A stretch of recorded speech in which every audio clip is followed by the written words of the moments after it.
The Golden Girls turns 40. 7 surprising revelations from behind the scenes of the iconic sitcom.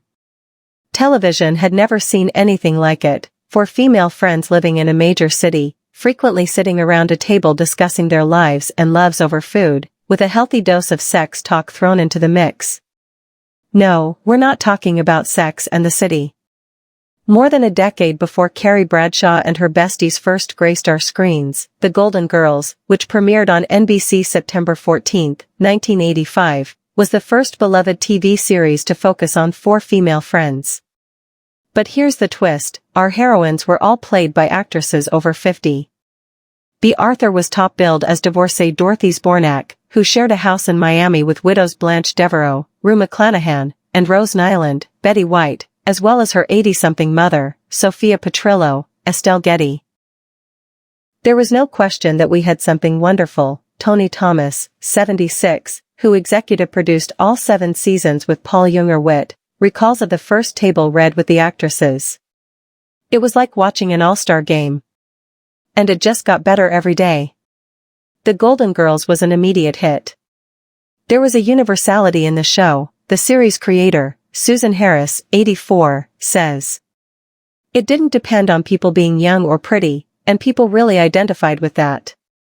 Thomas adds of the unprecedented focus on older characters, this is life after your first life. You don't have to slow down. You can create a new family. Life does not end. That's the promise of the show. More than 30 years after its final episode in 1992 and nearly 4 years after the death of the last surviving Golden Girl, White, who died in 2021 at age 99, the reruns, all 7 seasons are currently streaming on Hulu, continue to attract young fans whose parents weren't even alive when the show began. It's amazing how it appeals to women, young kids. My grandkids loved the Golden Girls from when they were little, Harris says.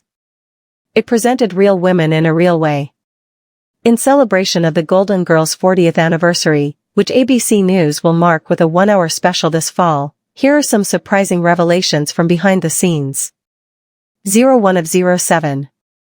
The Golden Girls was supposed to be about just 2 older women, and the idea was sparked by Miami Vice Night Court star Selma Diamond and Remington Steele actress Doris Roberts were introducing a new show called Miami Vice on the NBC All-Star Hour in 1984 when they started arguing about the popular cop show's title.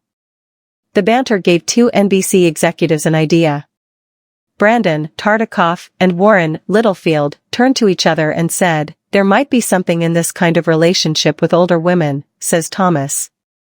Paul and I and another writer went to a pitch meeting with them for another show, and they were not interested, but they told us about the 2 old ladies thing.